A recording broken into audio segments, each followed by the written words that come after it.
சக்தி பார்வதியானவள்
வாரம்னா குளிச்சு மஞ்சள் பூசி தலைவாரி பூ முடிச்சு பொட்டு வச்சு அவ்வளவு நாள் அப்படிதானே இருந்தா பிச்சி பூ வச்சு எப்பவும் தனி அவளுக்கு ஆகாத காலம் இல்லவா? ஆமா ஆமா, அதனால சரி நீட்டிய காலம் நடக்கல. ரொம்ப அவலட்சணமா தான் இருக்கு. அந்த காலத்துல எப்படி கணவன் சென்ற திசை நோக்கி கால் உள்ள வைக்க மாட்டாங்க. நீட்டக்கூடாது, பேர் சொல்ல மாட்டாங்க.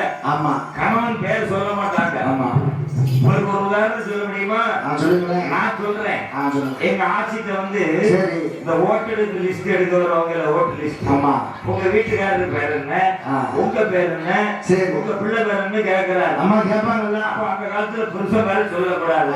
அந்த அம்மா சொல்றாங்க, எங்க வீட்டுக்காரர் பேரு காலைல 5:30 மணிக்கு கறவை. எப்படி ஆபீசர் எப்படி புரிஞ்சுக்கிறாரு? வீட்டுக்காரர் பேரு 5:30 மணிக்கு பால்காரர் வருவாரு. சரி, என் வீட்டுக்கு வர பேரு பால்காரர், பால் காட்சி. பால் காட்சின்னு சொல்ல முடியல. அதுக்கு இவ்வளவு பூமி 5:30 மணிக்கு கறவை பால். சரி, அப்படி வச்சிருக்காங்க. நான் சொல்றேன். ஆனால் நம்ம யாரும் சத்தியாலும் இந்திய காலம் நடக்கவில்லை.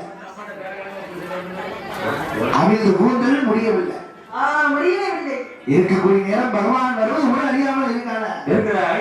இப்படி இருக்கக்கூடிய நேரம் பகவான் மாதிரி 8வது நாள் ஆதிபதி கைலாச மாமலைக்கு வருகிறார். திரும்பி வருகிறார். அப்படி வரக்கூடிய நேரம் எப்படி இருக்கிறார்? அன்னை ஆதிபரா